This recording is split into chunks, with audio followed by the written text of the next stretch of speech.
Ang ating kababayan, mga kababayan, ay ito naman po ang kanyang hanap buhay. Atsara po, puto. Ano ito ma'am? Ay, mantika? Honey. Honey juice? Ay, ano ba yung honey? Honey bee? Honey bee. Ay, ito mga kababayan, Hindi na ako honey dew, ayun sa kabila, kaya yung ating mga kababayan na nangailangan ng honey bee. Kasi medyo mahirap pong hanapin ang honey bee, mga kababayan. Papasok po lamang kayo dito sa loob ng palengke, dito sa papuntang isdaan. Galing po kayo dito sa may City Hall, sa gilid po mga kababayan. Papasok po lamang kayo at maglakad kayo ng mga 20 meters. Makikita nyo na po ito mga kababayan, kaso walang pangalan. Ayan po, sa akin po. Ay, ito ma'am. Ay, ito prutasan mga kababayan, hindi kayo mahirap hanapin. Hindi po mahirap hanapin yan.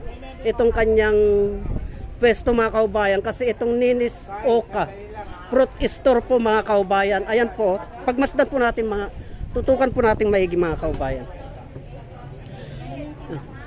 Ito po yung kanyang mga paninda mga kababayan. Napakarami po, sari-sari na po. Kung inyo pong napanood yung mga videos ko nung nandun ako sa Tagaytay, sa Mahogany, parang ganito din po yung mga prutas na yun mga kababayan. Tingnan po natin. Kaya dito, meron po silang honey bee. Dito po matatagpuan ng honey bee mga kababayan at atsara.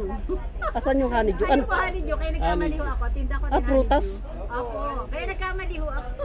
Ano yan? Honey dew. Honey dew. Ano yan? Honey yung laman niya? Parang melon po. Pwedeng mahawakan, madam? Pahawak, ma'am. Parang melon, kinakayod. Ini-slide. Anong amoy nito, ma'am? Parang nahahawig din po sa melon. Pero mas mabango ang melon. Mga kabay. Malutong na matamis. Mga kabayan, ang tabayanan nyo po itong videos nito, mapalive man o videos, itong honeydew na ito.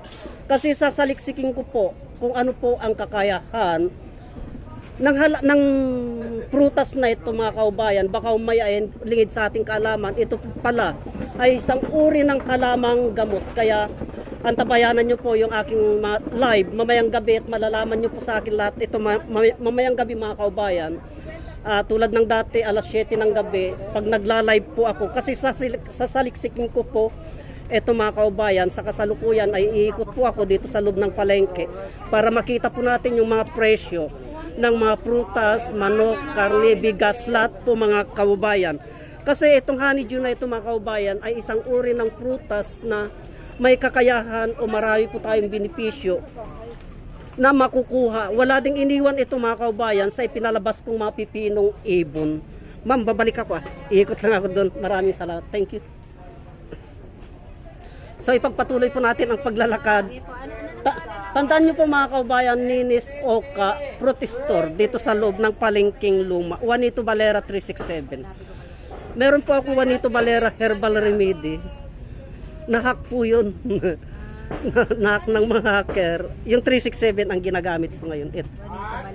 Bago lang ito. Sige po madam. Yung mga dating video nyo dito, marami kayong video dito yun yung herbal remedies.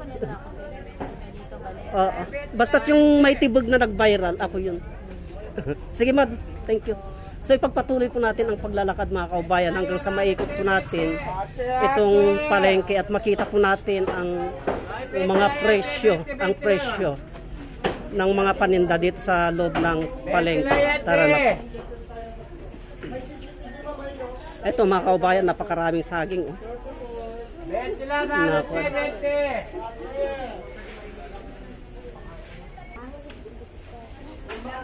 Ito meron din pala dito mga kaubayan. Ito yung native ito yung mahinanap nating mga native na nanggagaling sa mga kailugan. Native itong mga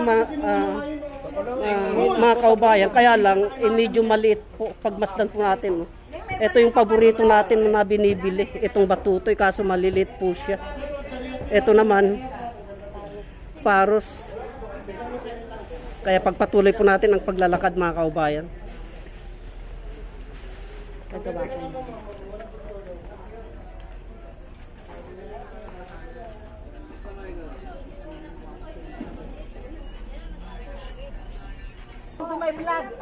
So mga kaubayan, hindi tayo makapag-vlog ng gaano dito kasi napakarami pong tugtog na nadadaanan natin, makaka-copyright po tayo. Kaya yung may tugtog po mga kaubayan, naka-off po ang ating camera. Katulad nito, wala na po tayong naririnig na tugtog, kaya pagpatuloy na naman po natin ang paglalakad mga kaubayan. So itong area na ito mga kaubayan, ay ito naman po ang area ng ating mga kapatid na Muslim hanggang doon. Nabigyan po sila ng sariling pwesto, hindi tulad po ng dati na patago-tago po. Ngayon may sarili na po silang pwesto mga kaubayan.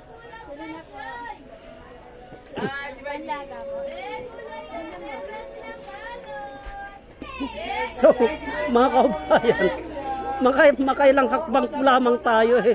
Nandyan na naman po yung tugtog. Kaya lagi nating ino-off ang ating camera mga kaubayan. Kaya maaaring hanggang dito na lamang pong videos na ito mga kaubayan. Kasi dito sa ating nadaanan ay napakaraming tugtog. Lalo na po siguro dito sa area na ito. Kaya hanggang dito na lamang pong videos na ito. Nag-shoutout po ang ating mga kaubayan. Ito po. Medyo mas mababa pong presyo dito mga kaubayan kaysa doon sa nadaanan natin o bargain. Kaya hanggang dito na lamang po ang videos na ito mga kaubayan. At dito marami po akong naririnig na tugtog. Subaybayan nyo po yung live nito mamayang gabi. Hanggang dito na lamang po at marami pong salamat.